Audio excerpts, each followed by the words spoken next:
Адметныя культурныя падзеі і цікавыя забаўляльныя мерапрыемствы ў чарговым выпуску калейдаскопа. Вітаю вас! Сёння ў праграме. Найлепшыя спосабы незабыўнага адпачынку. Варыянты выдатнага баўлення часу ля экранаў тэлевізараў ад нашага тэлеканала. Любоў да малявання нікуды не знікла, вось дасюль гуляюсь. Не пераключайцеся. Пачнем агляд культурных прапаноў дня з анансавання спектакля Беларускага дзяржаўнага акадэмічнага музычнага тэатра. Аперэта «Женихі» драматурга Адуева і кампазітара Дунаеўскага з'яўляецца адной з першых савецкіх аперэт. Яна з поспехам ішла ў многіх савецкіх тэатрах, пасля па яе матывах быў створаны аднайменны тэлефільм. Дзеянне аперэты перанесена ў сучаснасць і разгортваецца ў фешэнэбельным рэстаране «Алін». Марыянна хавае раптоўна памерлага мужа Івана Кукуева. Аднак засяродзіцца на смутку ў яе ніяк не атрымліваецца, да яе пачынаюць сватацца жаніхі. Усе яны клянуцца маладой удаве ў вечным каханні, а на самай справе мараць прыбраць да рук даходны рэстаран. Марыянна вырашае выйсці замуж за аднаго, пасля за іншага, і вось ужо вяселле гуляе і спявае. Але нечаканае з'яўленне уваскрэслага Кукуева нараджае гучны скандал. Як цяпер усім годна выйсці з казатлівага становішча? Адказ прыхільнікі драматычнага мастацтва маюць магчымасць атрымаць ужо сёння ўвечары. Мастак, педагог, член Беларускага саюза мастакоў Эмілія Фокіна запрашае на выставу «Дзіўныя звяры», якая экспануецца зараз у сталічным музеі «Лошыцкая сядзіба». На выставе прадстаўлены серыі работ, якія сталі вынікам творчасці Эммы Александровны ад пачатку нулявых і дагэтуль. «Ён і яна» і 21 стагоддзя. Абедзве серыі выкананы ў набліжанай да народнай тэхніцы маляванка роспісу па тканіне, адрозніваюцца яркасцю, экспрэсіўнасцю і дэкаратыўнымі каляровымі рашэннямі. Яны неаднаразова экспанаваліся на рэспубліканскіх выставах. Таксама ў экспазіцыі размаляваныя блюда і выцінанкі. Жывапіс Эммы Фокінай – гэта фантастычныя казачныя кампазіцыі, дзе галоўная роля належыць птушкам і жывёлам. Выстава працуе да 27 жніўня. А зараз даведаемся, якія вартыя ўвагі кінанавінкі чакаюць прыхільнікаў важнейшага з мастацтваў. Кінарубрыка ў калейдаскопе.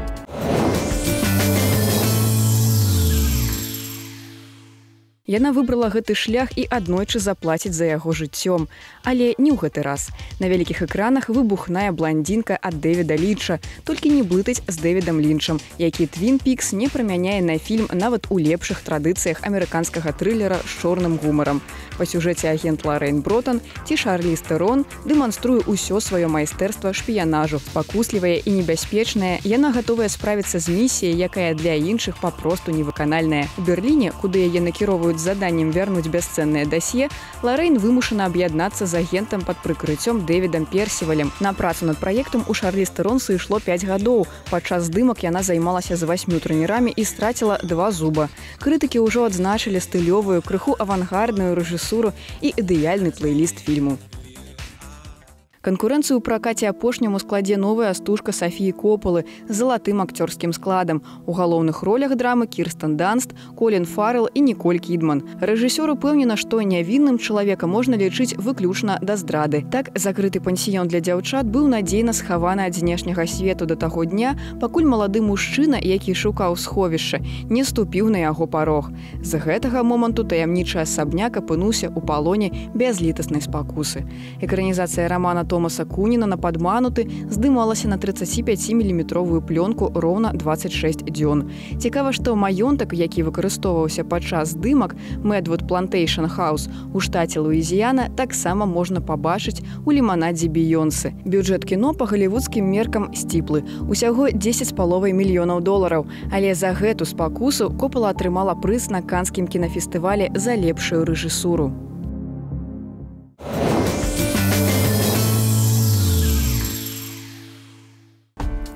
Міжнародная выстава сучаснай візуальнай творчасці студэнтаў «Грані творчасці» чакае наведвальнікаў у галерэі «Лабірынт» Нацыянальнай бібліятэкі Беларусі.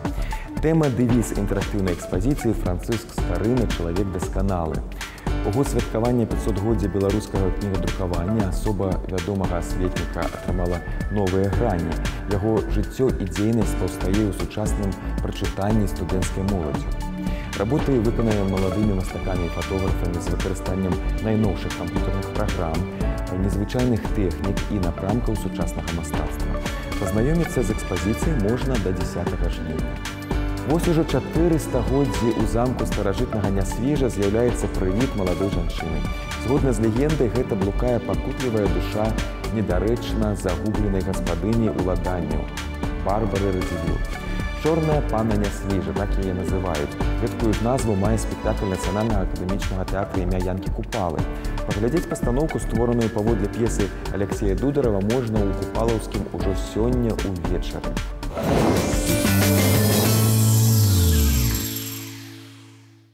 Заўтра, 28 ліпеня, ў эфіры «Беларусь-3» праграма «Камертон». Героі праграмы – беларускія і замежныя акцёры, кампазітары, фатографы, мастакі, музыканты і спевакі, лаўрэаты дзяржаўных і міжнародных прэмій, народныя артысты і заслужаныя дзеячы культуры. Яны расказваюць гледачам незвычайныя гісторыі пра сваю творчую дзейнасць. У чарговым выпуску стваральнікі праграмы звяртаюцца да творчасці беларускага жывапісца Роберта Ландарскага. Глядзіце «Камертон» завтра, 28 липня. Когда я поднимался на второй этаж, я увидел вдруг что-то знакомое. Вот, подошел, да это же моя картина.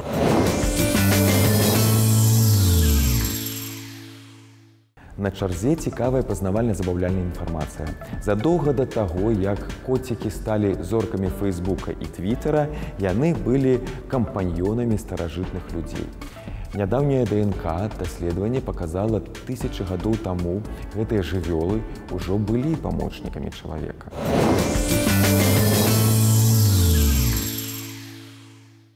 У людзей і катоў заўсёды былі цесныя сувязі. Зараз гэта ў асноўным проста добрыя зносіны. Раней яны часта будаваліся на ўзаемнай карысці. Апошні тып зносін, як высветлілася, існуе ўжо не адно тысячагоддзе. Праведзены нядаўна ДНК-аналіз паказаў, што кошкі былі распаўсюджаны па ўсім старажытным свеце. Спецыялісты вывучылі рэшткі ДНК ўзростам да 9000 гадоў з Еўропы, Афрыкі і Азіі. У тым ліку ўзоры, якія ўзялі ў старажытна-егіпецкіх кошак мумій. Таксама даследавалі ДНК 28 сучасных бадзяжных кошак з Балгарыі і ўсходняй Афрыкі. Навукоўцы прыйшлі да высновы, што працэс прыручэння катоў пачаўся каля 10 000 гадоў таму. Тады першыя людзі пасяліліся на берагах Міжземнага мора, а таксама ля рэк Тыгр і Еўфрат. Гэта былі першыя фермеры, яны займаліся сельскай гаспадаркай. Гэта значыць, што яны захоўвалі ўсё больш збожжа, якое, вядома, прываблівала пацукоў і мышэй. І тыя, ў сваю чаргу, дзікіх кошак. Цягам часу дзікія драпежнікі прывыклі быць каля людзей і ператварыліся ў хатніх жывёл. Гэта адбылося каля 3500 гадоў таму ў Егіпце. На карцінах катоў часта малявалі пад крэсламі. Навукоўцы лічаць, што іх прывезлі ў краіну на караблях, дзе таксама трымалі для барацьбы з грызунамі. А тое, што ў старажытным Егіпце кошак муміфікавалі, кажа пра асаблівы статус іх у грамадстве.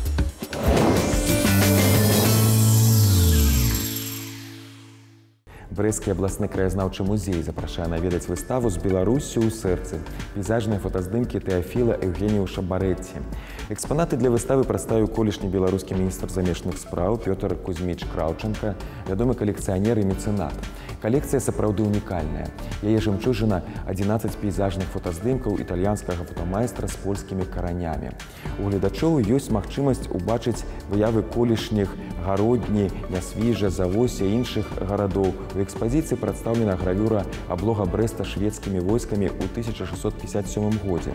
Карта горада 17 стагоддзя, унікальныя гравюры Дамініка Кусто, літаграфіі Міхаіла Кулешы, цудоўны партрэт Барбары Радзівіл і многае іншае. Усяго ў экспазіцыі 29 экспанатаў. Выстава «З Беларуссю ў сэрцы» – яркая старонка ў культурным жыцці Брэста. Убачыць усё на свае вочы ёсць магчымасць да 31 ліпеня. А гамяльчан і гасцей абласнога цэнтра мы запрашаем наведаць палац Румянцавых і Паскевічаў, дзе праходзіць выстава старажытнай гуказапісной тэхнікі, фанографаў, грамафонаў, патэфонаў канца 19-го, пачатку 20-го стагоддзя. Выстава называецца «Размаўляючыя машыны». Прадстаўленыя на ёй прадметы з прыватнай калекцыі Ігара Барысевіча. Самыя раннія датуюцца канцом 19-го стагоддзя. Гэта фанографы Томаса Эдысана. Усе 70 экспанатаў у справ старадаўным стане. Самыя вялікія экземпляры канцэртныя грамафоны. Іх ставілі на паркет у бальных залах, а самы маленькі партатыўны кішэнны грамафон, які ўваходзяць у скрынку з-пад шпрыцаў.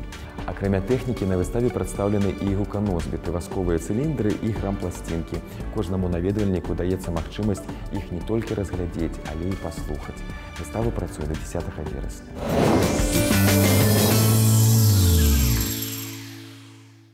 Ён нарадзіўся ў Брэсце ў сям'і мастака.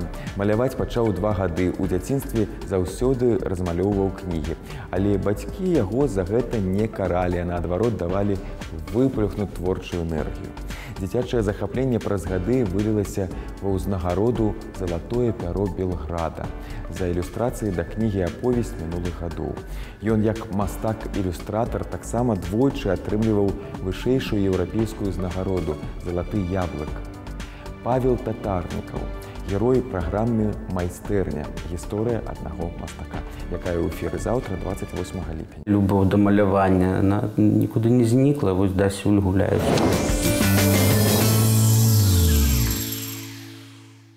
Многія мінчане і госці горада знаёмыя з адукацыйным дабрачынным праектам «Вандроўкі ў мінулае», які працуе згодна з прынцыпам «Free Working Tours». Гэта спецыяльны праект, мэтай якога з'яўляецца знаёмства з гісторыяй горада.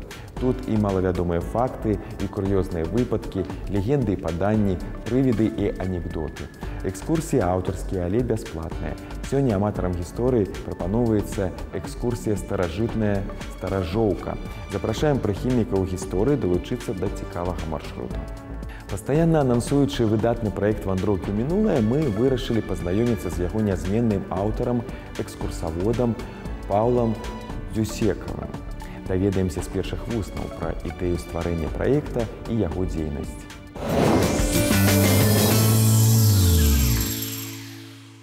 Дзень добры, Павел. 5 год існуюць вандроўкі ў мінулае. Паспяхова, дарэчы, існуюць. Распачыналі праект з задумай на доўгае існаванне? Да, я распачынаў праект увогуле, не думаючы пра праект, мне проста хацелася паказаць знаёмым сябрам Менск. Першыя 2 гады не было вандровак масавых, была адна экскурсія на 2 месяца, проста кальварыю паказаць, легенда распавесці, па цэнтру горада народ вывесці. Я не думаў, што гэта калісьці вырасце ў нешта, не было плана. Вандраваць, тым больш па сваім горадзе, можна і самому, з дапамогай інтэрнэту. Як лічыце, чым вабяць людзей вашай экскурсіі? Напэўна, ім блізкі той Мінск, які блізкі мне. Яны хочуць даведацца пра яго побольш. Не ўсе пойдуць чытаць кніжкі, не ўсе нават пойдуць чытаць інтэрнэт, калі ты прыйшоў, табе адразу і папку паказалі, і карцінкі. Гэта зручней, а потым ужо можна дачытаць тое, што табе найбольш спадабалася. Жыхары і госці сталіцы павандравалі ўжо па мінскіх некропалях, пабывалі ў Лошыцы, Асмалоўкі, Старажоўкі, Ракаўскім прадмесці. 19 экскурсій на сёння, калі не памыляюся. Няўжо ў нашай сталіцы засталося, што адкрываць беларусам? Засталося 20-е, гэта будзе кастрычніцкая, дай Бог, ужо ў наступным годзе. Потым я хачу у Курапаты. І ёсць такая ідэя ў наступным годзе вандроўкі ў мінулае часткова ператварыць у вандроваркі ў мінулае, сесці на ровары і пачаць пісаць роварныя маршруты. Паколькі ровар ён хуткі, ёсць магчымасць аглядаць больш аб'ектаў, там будзе яшчэ 15 маршрутаў. Улетку вандроўкі ідуць штодня. Колькі цікаўных збіраецца кожны раз? Напэўна, 15 мінімум, і ў гэтым годзе ўжо па 80 чалавек таксама збіраў за адну экскурсію. 2 гады таму мяне рэкорд пакуль Лошыца трымае 120 чалавек. Але так, 30-40. У гэтым будынку больш за 1000 кабінетаў, 1770 вокнаў, больш за 4000 дзвярэй. Праект папоўніўся новай экскурсіяй «Праспект». Чаго мы не ведаем пра праспект і што пра яго распавядаюць вандроўкі? Я праспект не імкнуўся нават напісаць справа гэта, злева гэта. У мяне хутчэй была ідэя паказаць людзям, якім была Захар'еўская вуліца да рэвалюцыі і што стаяла на месцы сучасных будынкаў. Мне наш праспект, напэўна, смяшыць тым, што за ўсю гісторыю яго існавання у яго было 11 назваў, сённяшняя на 11. Ён такі у нас дынамічны і цікавы, і русла сваё ён змяняў, і вельмі цікава пахадзіць, палавіць тыя будынкі, якія засталіся па сённяшні дзень з той самай Захар'еўскай з 1917 года ранейшых часін. А чым цікава пабудова, на фоне якой мы з вамі зараз размаўляем? Я люблю гэты будыначак, габрэйская жаночая вучэльня, прыгожанькі і вельмі арыгінальны балкончык ці гаўбец па-беларуску. Такі вось фігурысты мадэрновы захаваўся з усімі гэтымі бляшанкамі. Ён раней трохпавярховым быў будынак, 4-м будавалі. Была вельмі прыгожа. Архітэктура, вось калі такое вось падлаўліваеш, адзін толькі такі прыгожы мадэрновы магло на ўвесь горад, і вось ён тут і захаваўся, дзе быў. Дзякуй, Павел, да сустрэчы на мінскіх вуліцах.